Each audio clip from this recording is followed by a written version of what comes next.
subscribe my channel. Hello friends, welcome to joyful home making. இன்றைக்கி நம்மள சேனலில் என்ன பார்க்க போகிறோன்னு பார்க்குறீங்களா? லேடிஸ் ஃபிங்கர் சிப்ஸ் தாங்க பார்க்க போகிறோம். ரொம்ப கிறிஸ்பியாக இருந்தது, ரொம்ப டேஸ்ட்டாகவும் இருந்தது. நாங்கள் எல்லாம் ரொம்ப என்ஜாய் பண்ணோம். இதை நீங்களும் ட்ரை பண்ணி பாருங்கள், உங்களுக்கு ரொம்ப பிடிக்கும். வாங்க இது எப்படி செய்கிறதுன்னு போய் பார்க்கலாம். பாருங்கள், லேடிஸ் ஃபிங்கர் எல்லாம் நான் வாஷ் பண்ணி நல்லா தொடச்சி எடுத்து வச்சுருக்கேன். அதாவது தண்ணியே இல்லாத மாதிரி எடுத்து வைக்கணும். வாஷ் பண்ணி எடுத்து வச்ச வெண்டைக்காவை இந்த மாதிரி கட் பண்ணி எடுத்துக்கோங்க. அதாவது ஃப்ரண்ட் டு பேக்லேயும் கொஞ்சமாக கட் பண்ணிவிட்டு அதை 4 பீசஸாக கட் பண்ணிக்கோங்க. ஒரு வெண்டைக்காவை எடுத்து 4ஆக கட் பண்ணிக்கோங்க. கட் பண்ணிட்ட பிறகு அது உள்ளே இருக்க சீட்ஸ் எல்லாம் ரிமூவ் பண்ணிவிடுங்க. அப்போ தான் சிப்ஸ் நல்லா வரும். அதே மாதிரி இதில் தண்ணி பதம் இருக்கவே கூடாது. நல்லா தொடச்சிட்டு போடுங்க. அப்போ தான் கிறிஸ்பியாக வரும், இல்லைன்னா வழவழப்பு தன்மை இருக்கும். இப்படி கட் பண்ணி எடுத்து வச்சுக்கலாம். ஒரு ஸ்பூன் அளவுக்கு அரிசி மாவு ஆட் பண்ணுறேன். ஒரு சின்ன கப்பளவு கடல மாவு ஆட் பண்ண போகிறேன். நான் இப்போ கொஞ்சமாக ஆட் பண்ணிக்கிறேன். நம்ம வாட்டர் மிக்ஸ் பண்ணி ஆட் பண்ணும் போது இன்னும் கொஞ்சம் கடல மாவு ஆட் பண்ணிக்குவேன். கார்ன்ஃப்ளவர் பவுடர் ஒரு ஸ்பூன் அளவுக்கு. என்னோடய ஸ்பூன் கொஞ்சம் பெருசு, பாருங்கள், நீங்கள் அதுக்கேற்ற மாதிரியே ஆட் பண்ணிக்கோங்க.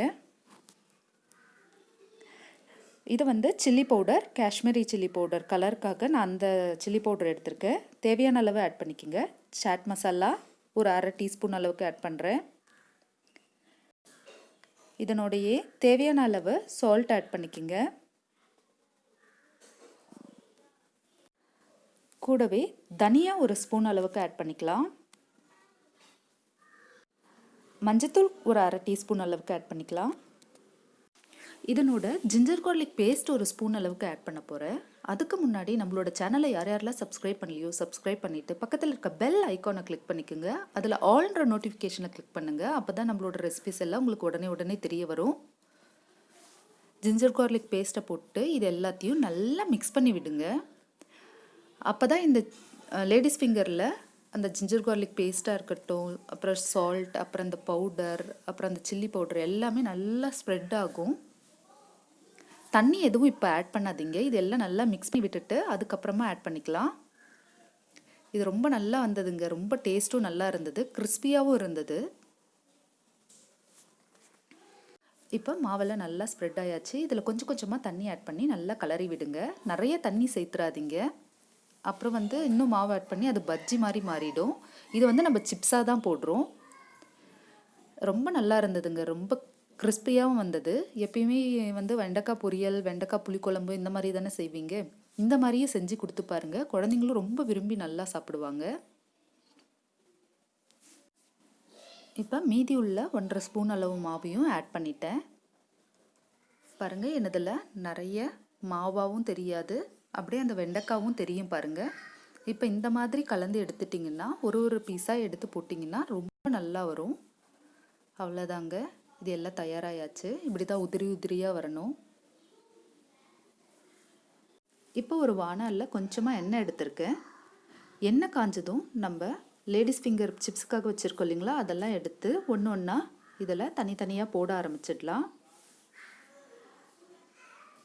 எல்லாம் போட்டுட்ட பிறகு அடுப்பை சிம்மில் வச்சுடுங்க. ஏன்னா இது நம்ம மெலிசாக கட் பண்ணியிருக்கிறதுனால நீங்கள் ஹையில் வச்சுருந்தீங்கன்னா சட்டுன்னு கருகிடும். அதே மாதிரி சிம்மில் வைக்கும்போது கொஞ்சம் கிறிஸ்பியாகவும் வரும். இதே மெத்தட் தாங்க பாகக்காய்க்கும், அதுவும் ட்ரை பண்ணி பாருங்கள். இப்போ இது கொஞ்சம் ப்ரௌன் கலர் மாறும்போது நம்ம திருப்பி விட்டுக்கலாம். இப்போ கலர்லாம் சேஞ்ச் ஆக ஆரம்பிச்சிடுச்சு. இப்போ திருப்பி விடலாம்.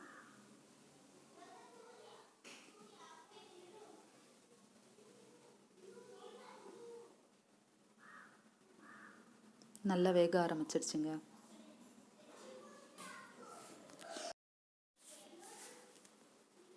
இப்போ எல்லாம் நல்லா ஃப்ரை ஆயாச்சு, எடுத்துடலாம். பாருங்கள் எப்படி வந்திருக்கு, ரொம்ப சூப்பராக வந்திருக்குங்க. அந்த ஜிஞ்சர் கார்லிக்லாம் போடவும் இன்னும் மனமும் நல்லா இருக்குது.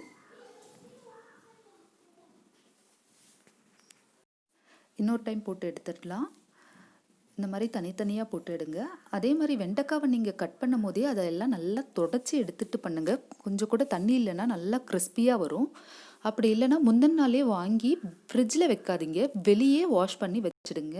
அது நல்லா ட்ரை ஆகி கொஞ்சம் அடுத்த நாள் வந்து நல்லா வந்து அந்த காஞ்சாப்பில் வரும். அப்போ இன்னும் நல்லா கிறிஸ்பியாக வரும். அப்படி இல்லைன்னா கட் பண்ணி ஒரு 2 ஹவர்ஸ்க்கு வந்து நிழலில் காய வச்சுடுங்க. அப்பயும் நல்லா வரும். அந்த மாதிரி பண்ணிங்கன்னா இந்த மாதிரி ட்ரை பண்ணி பாருங்கள். சுவையான லேடிஸ் ஃபிங்கர் ஃப்ரை தயாராகியாச்சு. ரொம்ப கிறிஸ்பியாகவும் இருந்தது, டேஸ்ட்டாகவும் இருந்தது. இந்த ரெசிபியை நீங்களும் ட்ரை பண்ணி பார்த்துட்டு எனக்கு கமெண்ட் பண்ணுங்கள். பிடிச்சிருந்தால் லைக் பண்ணுங்கள், உங்கள் ஃப்ரெண்ட்ஸ் அண்ட் ஃபேமிலிக்கு ஷேர் பண்ணுங்கள். மறக்காமல் நம்மளோட சேனலை சப்ஸ்கிரைப் பண்ணுங்கள் ஃப்ரெண்ட்ஸ். தேங்க்யூ ஃபார் வாட்சிங் ஃப்ரெண்ட்ஸ்.